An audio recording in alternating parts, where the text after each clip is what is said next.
ఇకపై మీకు ఇష్టమైన ఫేవరెట్ సీరియల్స్ యొక్క ఫుల్ ఎపిసోడ్స్ యూట్యూబ్లో అందుబాటులో ఉండవు. కేవలం సన్నెక్స్లో మాత్రమే ఫ్రీగా చూడొచ్చు. ఎంక్వైరీ చేయాలి.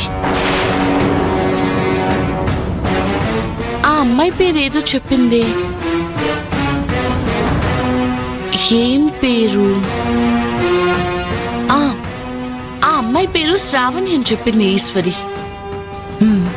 ఆ శ్రావణిని కలిస్తే అసలు ఏం జరిగిందో మొత్తం తెలిసిపోతుంది.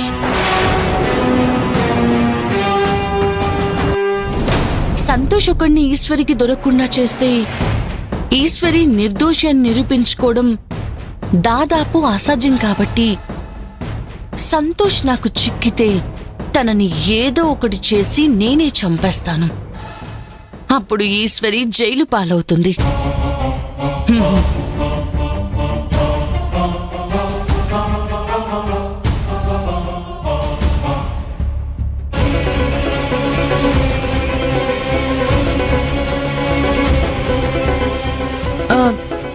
ఈ టైంలో ఈవిడ కాల్ చేస్తుందేంటి? సుందరం ఏమైనా చెప్పుంటాడా? సరే చూద్దాం.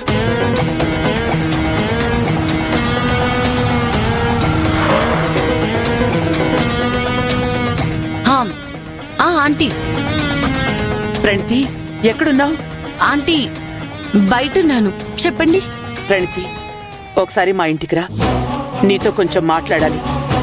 ఇంటికి రమ్మంటుందేంటి? సుందరం వాళ్ళతో నిజం చెప్పేస్తుంటాడా? దాని గురించి క్లాస్ తీసుకోవడానికి ఆంటీ ఇంటికి రమ్మంటుందా? ప్రణతి, లైన్లోనే ఉన్నావా? ఆంటీ, నేను ఒక ఇంపార్టెంట్ పని మీద బయటికి వెళ్తున్నాను. ఇఫ్ యూ డోంట్ మైండ్ అది ఫినిష్ చేసుకుని రానా? అలాగే, కానీ తప్పకుండా రావాలి, మర్చిపోకు. అలాగే ఆంటీ, తప్పకుండా వస్తాను.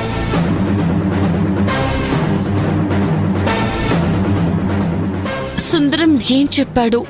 ఆమెం అడుగుతుందో ఒకసారి సుందరానికి కాల్ చేసి కనుక్కుంటే సరిపోతుంది.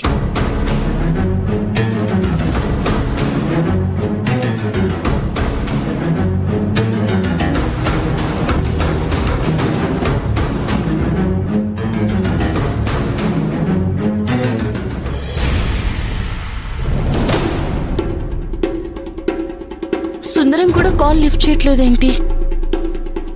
సర్లే, ముందు సంతోష్ సంగతి ఇంపార్టెంట్ విషయం. ఇంటికి వెళ్ళడం తర్వాత ఆలోచిద్దాం.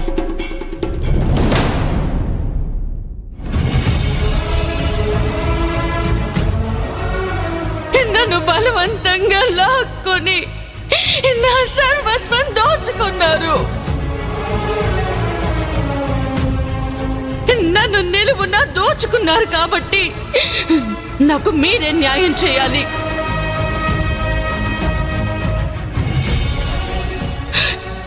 నన్ను పెళ్లి చేసుకోవాలి.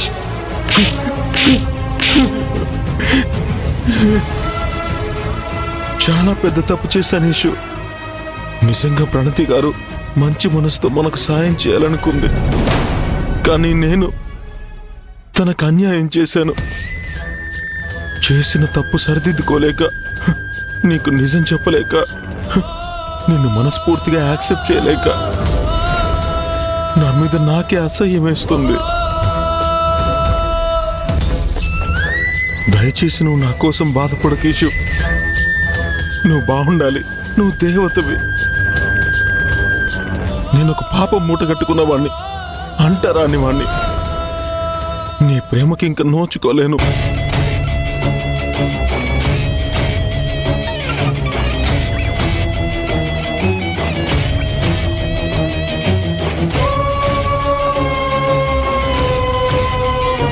చిన్నయ్య, నువ్వు ఎప్పుడు తిన్నావో ఏంటో, ఇదిగో టిఫిన్ చేయి.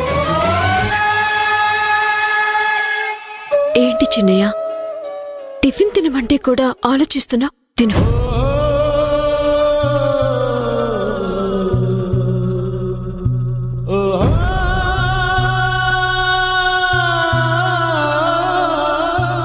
ఏమైంది చిన్నయ్య?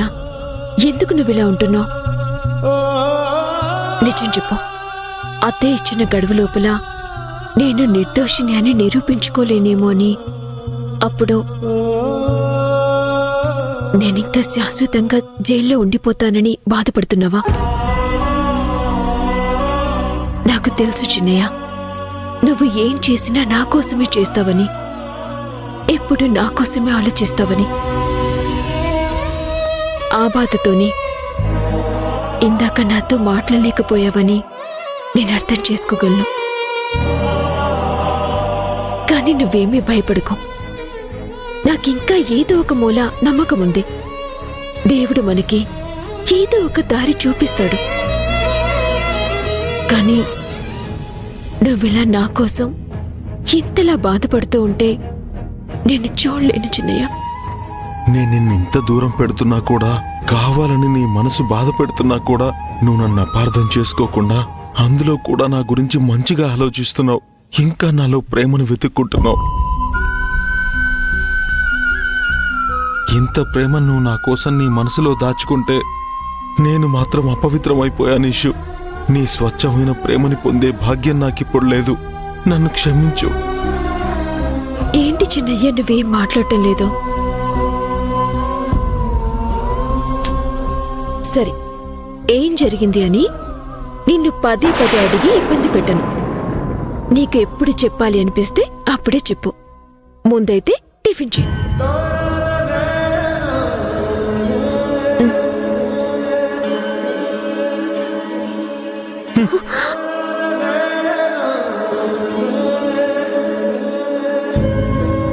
ప్లీజ్ ఇషు, దయచేసి నన్ను కాసేపు ఒంటరిగా వదిలే.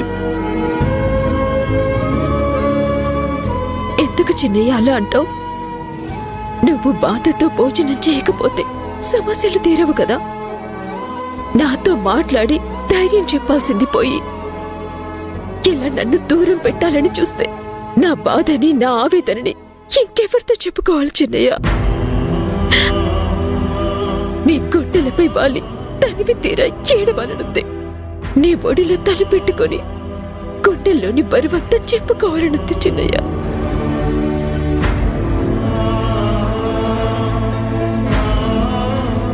నువ్వలా కోరుకోవడంలో తప్పులేదు ఇషు.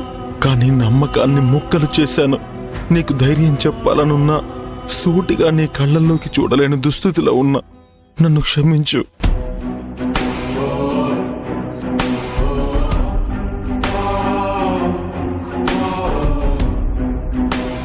సరే చిన్నయ్య, నిన్ను ఇబ్బంది పెట్టను. I'm sorry.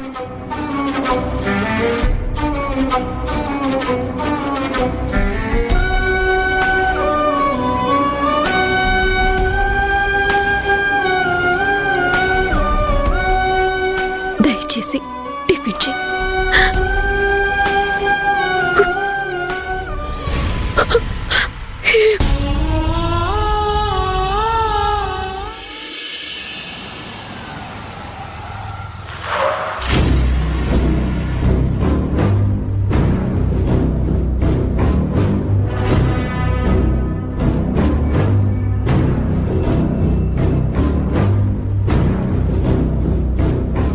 ఆనందయ్య గురించి ఎవరిని అడగాలి? ఈ ఊరి జనాలతో మనం చాలా జాగ్రత్తగా ఉండాలి. మనం ఒక్కటి అడిగితే వాళ్ళు రివర్స్ 10 ప్రశ్నలు అడుగుతారు. ఒక్కరు కూడా కనిపించట్లేదేంటి? అక్క, ఏంటమ్మా? ఇక్కడ శ్రావణి ఇల్లెక్కడా? శ్రావణి అంటే ఏ శ్రావణి? చాలా మంది ఉన్నారు. ఆ, అదే వాళ్ళ తాతగారు ప్రకృతి వైద్యం చేస్తారు. అసలు మీరెవరు? ఆయనకి మీరేమవుతారు? మిమ్మల్ని ఎప్పుడు ఈ వీధిలో చూడలేదే. బంధువులా? దూర బంధువులా? దగ్గర బంధువులా? ఆ, మా అమ్మకి పక్షవాతం వచ్చింది, కదల్లేని పరిస్థితి. ఒకసారి ఆయనకు చూపిద్దామని. ఆయన బాగా చూస్తాడు. ఆయన చేయి పడితే పక్షవాతం ఏం కర్మ, ఏ రోగమైనా ఇట్టే తగ్గిపోద్ది. ఉహుం. ఆయన ఇల్లెక్కడో చెప్తారా? ఇదిగో చక్కగా పోయి ఎడం వైపు తిరగండి. అక్కడ సందు దాటగానే కుడివైపు తిరగండి. అక్కడి నుంచి ఎటూ తిరగొద్దు. సరే అక్క, థ్యాంక్ యూ.